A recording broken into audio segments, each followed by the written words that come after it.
हर किसी का सपना होता है कि उसका अपना एक घर हो। जो लोग बड़े बड़े मेट्रो सिटीज़ में रहते हैं वहाँ तो जगह भी बहुत कम मिलती है और कम जगह भी बहुत महंगी मिलती है, और फिर उसके अलावा कंस्ट्रक्शन चार्ज कॉस्टली भी बहुत ज़्यादा रहते हैं। तो लोगों को लगता है कि भाई हम ये मकान बनाएं, उसमें इतना सरदर्दी है। तो काफ़ी लोग तो उस चीज़ को अगर नहीं संभाल सकते तो लोग बना हुआ घर ले लेते हैं और फिर उसमें अच्छे मुहूर्त में गृह प्रवेश कर जाते हैं। लेकिन कुछ लोगों को लगता है कि नहीं, हम तो अच्छी चीज़ है, हम अपने तरीके से बनाना है, क्योंकि मकान तो एक ही बार बनता है।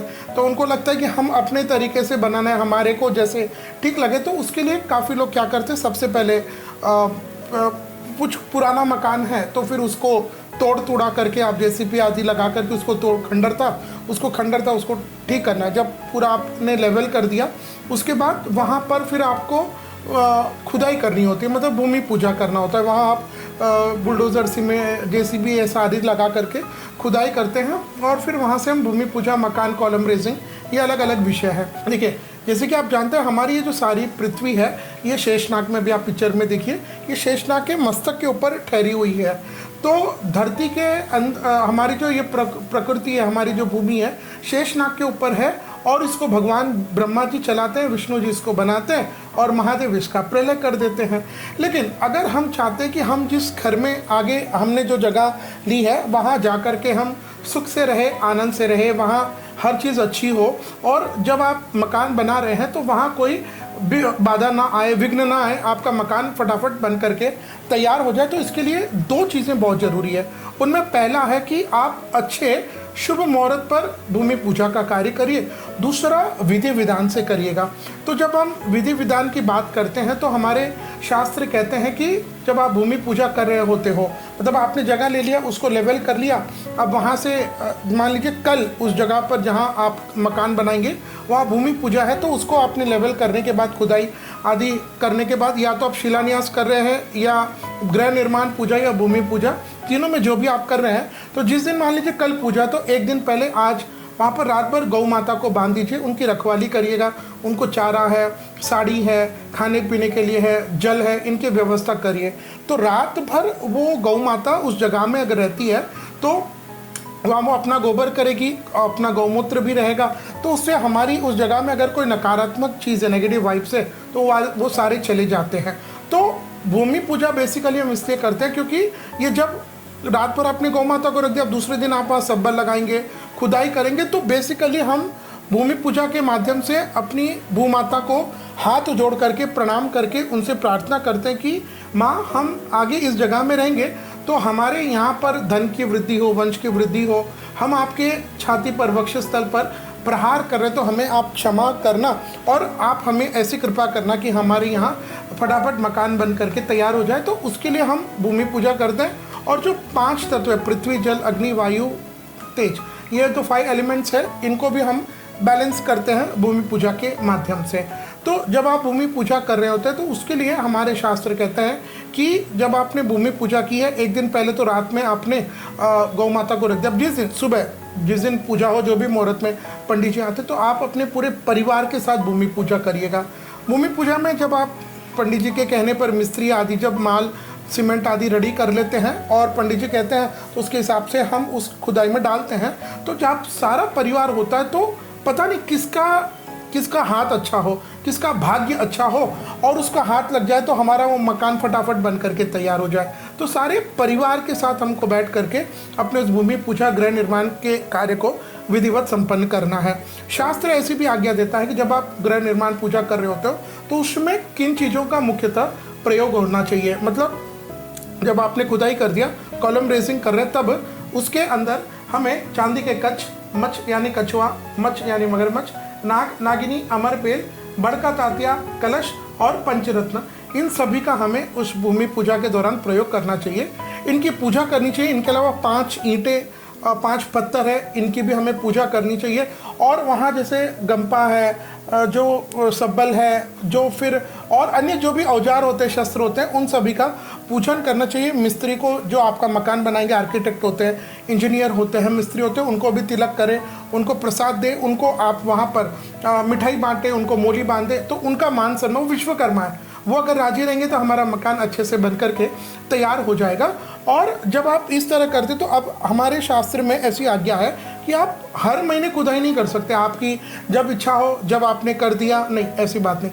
हमारे शास्त्र आज्ञा करते हैं कि भूमि पूजा के लिए साल भर के 365 दिन अच्छे नहीं होते। इनमें अगर हम देखें तो धनुर्मास यानी धनुर संक्रांति, सूर्य जब धनु राशि में हो, मीन की संक्रांति यानी सूर्य जब मीन राशि में हो तो हम इसे मीन संक्रांति कहते हैं। इसके बाद गुरु या शुक्र का तारा अस्त हो जाए वो समय, और फिर श्राद्ध का पक्ष। तो इन समय को हमें भूमि पूजा, गृह निर्माण, कॉलम रेजिंग के लिए बिल्कुल भी इन समय का हमको छोड़ देना चाहिए। इस समय के दौरान हमें भूमि पूजा का कार्य को नहीं करना चाहिए। इसके अलावा जब हम तिथियों की बात करें कि किन तिथियों में हमें गृह निर्माण, भूमि पूजा का कार्य करना चाहिए, तो जिन तिथियों में हमें नहीं करना चाहिए उनमें शास्त्र आदेश करता है कि दोनों पक्ष की चतुर्थी, नवमी, चतुर्दशी और अमावस तिथि, इनको बिल्कुल छोड़ देना चाहिए। अब हम तिथियों के बाद अगर हम बात करें नक्षत्रों में हमें भूमि पूजा करनी चाहिए, तो शास्त्र आदेश करता है नक्षत्रों में रोहिणी, मृगशिरा, पुष्य, चित्रा, हस्त, अनुराधा, उत्तरा फाल्गुनी, उत्तरा भाद्रपद, उत्तराषाढ़ा, धनिष्ठा,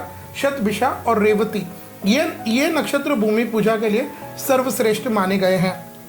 तो अब हम बात करेंगे साल 2025 में सितंबर के महीने में अगर आपने भूमि पूजा करना है तो उसके लिए शुभ मुहूर्त क्या रहेगा। जैसे मैंने आपको पूर्व में बताया कि हमारा ये जो पृथ्वी है ना, ये शेषनाग के ऊपर है ना, जैसे आप पिक्चर में देख पा रहे हैं। तो जब आप भूमि पूजा कर रहे होते हैं तो ये चीज़ बिल्कुल ध्यान दीजिएगा कि आपके उस जगह के नीचे एक सांप रहता है, वास्तुनाग उसको कहते हैं, वो गोल गोल घूमता रहता है। जैसे हर महीने की 14, 15, 16 तारीख को सूर्य अपनी राशि बदलते हैं और उसी अनुसार राहु का मुख भी बदलता है, वो गोल गोल घूमता रहता है। तो एक दिशा पर जब उस वास्तुनाग का मुख रहेगा, बीच में उनका पीठ रहेगा और पीछे उनका पूंछ रहेगा। तो जब आप भूमि पूजा, शिलान्यास, कॉलम रेजी की पूजा करें तो इस बात का बहुत ज़्यादा ध्यान दीजिएगा कि जब आप सब्बल लगा रहे हैं तब आप उस वास्तुनाग के मुख पर, पीठ पर, पूंछ पर प्रहार न कर दें, नहीं तो गड़बड़ हो जाएगी। तो ये 3 दिशा छोड़ दें, तो एक दिशा जो खाली रहती है उसमें आप अपने गृह निर्माण, कॉलम रेजिंग, भूमि पूजा को कर सकते हैं। तो साल 2025 में अगर हम बात करें तो पहले हम ये समझते हैं कि सूर्य का जो गोचर रहेगा वो कौन सी दिशा में रहेगा, और अगर हम सितंबर के महीने में गृह निर्माण, कॉलम रेजिंग, भूमि पूजा का अगर हम मुहूर्त करना चाहते हैं तो उसके लिए कौन से कोण में हमको खुदाई करना है। तो साल 2025 में 17 अगस्त से 16 सितंबर तक आप जानते हैं सूर्य गोचर करेंगे सिंह राशि में।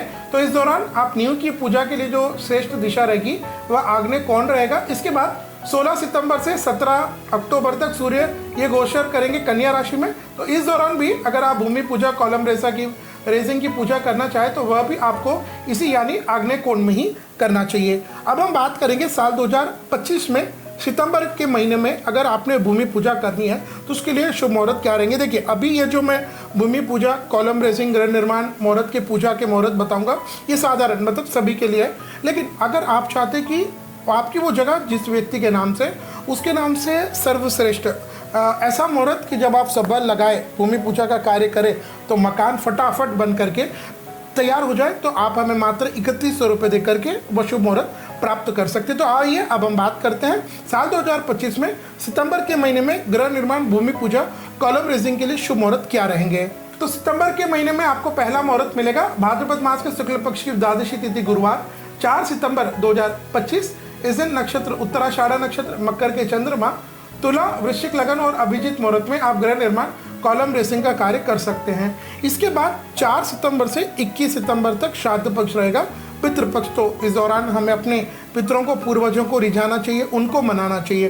तो जब पितृपक्ष समाप्त हो जाए और बड़ी नवरात्रि यानी अश्विन की नवरात्रि प्रारंभ हो जाए तो अश्विन के महीने में गृह निर्माण, भूमि पूजा का जो मुहूर्त मिलेगा वह रहेगा अश्विन मास के शुक्ल पक्ष की प्रतिपदा तिथि सोमवार 22 सितंबर 2025।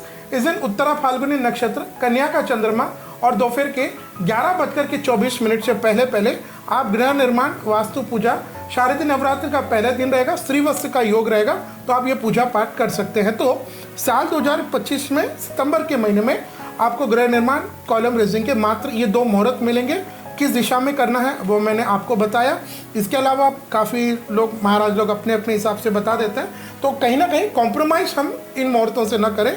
अच्छे मुहूर्त में जब हम अपने गृह निर्माण, कॉलम रेजिंग का काम करते हैं तो आजू बाजू के लोग, हमको जो पड़ोसी होते हैं वो तो ऐसी तरह जागृत होते हैं, तो वो हमको दिक्कत नहीं देते और हमारा वह मकान सही समय पर जैसे हम चाह रहे थे, जितने बजट में हम चाह रहे थे, बन करके तैयार हो जाता है।